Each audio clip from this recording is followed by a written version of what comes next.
Bonjour à tous les amoureux de la langue française. Claude Sari pour écouter du français de la vie quotidienne et de la conversation courante entre Français. J'ai rencontré récemment Chantal qui est conteuse. Au masculin, on dit conteur. Elle me reçoit chez elle, dans la banlieue dijonnaise, pour me faire partager son expérience. Vous allez entendre, elle a un petit accent quand elle parle et je ne manquerai pas de lui demander de quelle région de France elle vient. C'est bon. Chantal, tu as une passion. Est-ce que tu pourrais nous en dire 2 mots, s'il te plaît? Oui, j'aime raconter des contes. Les contes, c'est des histoires inventées. Je prends des contes que je trouve sur des recueils de contes différents, des contes de France, des contes du monde, un peu partout. Et j'en cherche qui me plaisent ou qui sont adaptés, il me semble, au public à qui je les raconte. Et j'essaie de me les approprier et puis de modifier certaines petites choses ou pas. Quel type d'histoire tu aimes raconter? Ça peut être des contes merveilleux, quelquefois aussi des contes de sagesse plutôt, ou des contes qui parlent des origines du monde, des contes avec des animaux, surtout quand ça s'adresse à des enfants, et des contes un peu plus humoristiques. Quels sont tes différents publics? J'ai conté toute seule pendant plusieurs années dans une maison de retraite auprès de personnes âgées. J'ai conté aussi en bibliothèque auprès d'enfants scolarisés Quelle tranche d'âge à peu près? entre, on va dire, 5 ans et 9 ans à peu près. Et puis je compte aussi dans une association avec d'autres conteurs amateurs. Nous nous appelons les fileurs d'histoire et nous comptons dans des endroits très divers auprès de publics très variés. Par exemple, dans un foyer d'adultes handicapés, dans une école auprès d'enfants de maternelle, c'est-à-dire entre 3 et 6 ans. Nous avons compté aussi dans un lycée avec des jeunes qui avaient 16-17 ans. Voilà. Nous avons compté aussi dans un foyer de personnes en difficulté, un foyer d'accueil. Jusqu'à il y a 2 ans, quand il y a eu le Covid, on a arrêté parce qu'on comptait tous les mois dans un lieu à Dijon où venaient des personnes qui voulaient nous écouter. Voilà.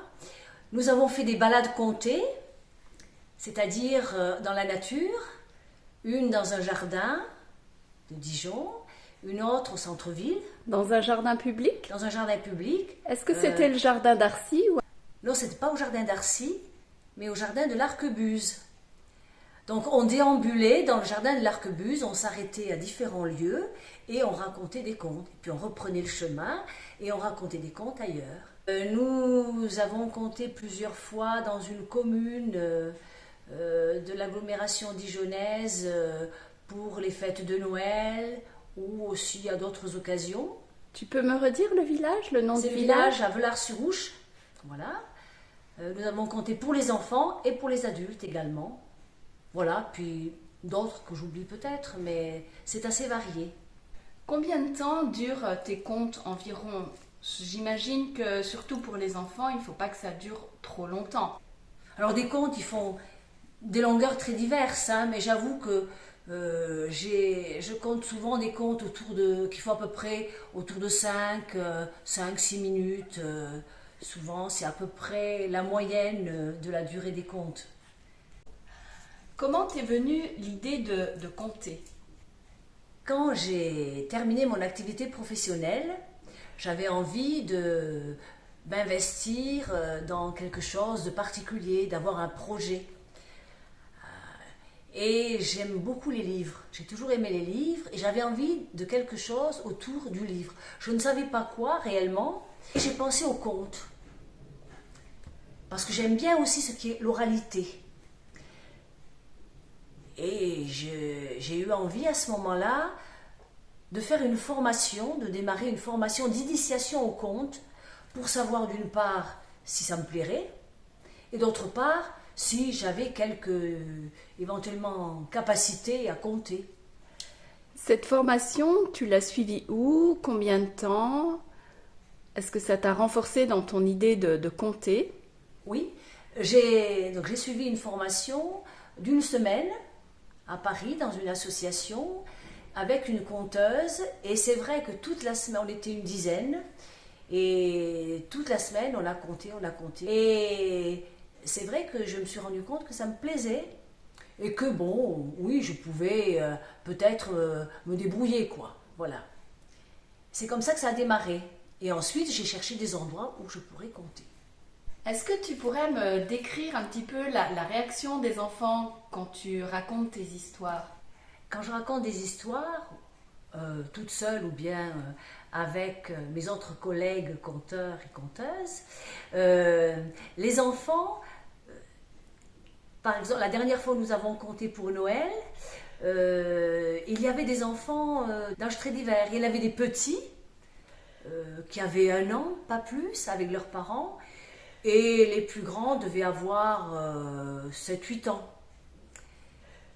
Et ils étaient extrêmement attentifs. Même les tout petits, ils ne disaient rien du tout. Rien du tout, on ne les entendait pas. Et les plus grands, ben, ils étaient dans le conte. Ils avaient des réactions, ils riaient, ils avaient peur, enfin, ils manifestaient bien les réactions. Ils manifestaient leurs émotions. Ils manifestaient leurs émotions, oui, oui.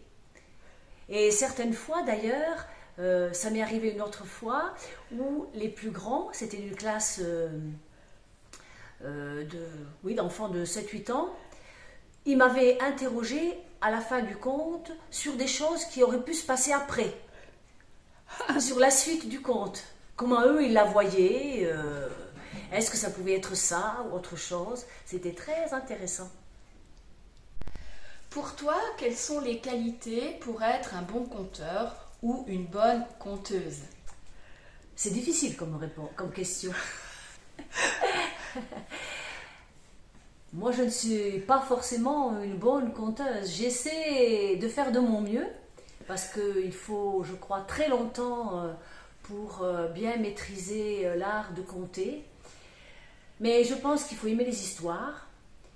Il faut avoir la patience d'aller les chercher, arriver à en trouver une qui plaît, parce que si elle nous plaît, enfin moi si elle me plaît, je pense que j'arriverai à la transmettre aux autres. Il faut aussi prendre du temps un peu pour les travailler. Bon, des fois, c'est pas évident. Et puis, il faut avoir envie de les transmettre, de les donner. De les donner à un public, de les raconter. Parce qu'un conte, c'est fait pour ça. Une fois qu'on l'a, il faut le raconter. Et quand on le raconte, ça passe par la voix, mais par tout le corps aussi. Même si on n'est pas comédien, il faut que le corps soit présent pour raconter.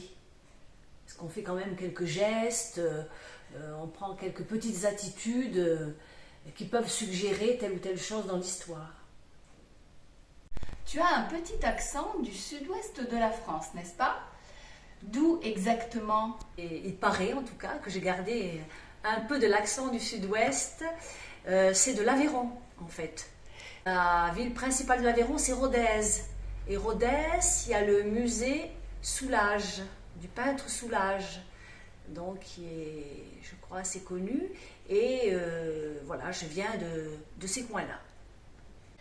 Est-ce que tu pourrais, s'il te plaît, nous raconter une histoire? Et avec plaisir, si tu veux. On y va. Merci beaucoup, Chantal. Le conte de Chantal sera la surprise de la semaine prochaine. Un peu de patience. Il faut que je fasse le montage de la vidéo et ça me prend un peu de temps. J'espère que cette vidéo vous a plu. Si c'est le cas, n'hésitez pas à mettre un petit pouce en l'air, à vous abonner en activant la cloche pour recevoir les notifications. En attendant, je vous dis à la semaine prochaine!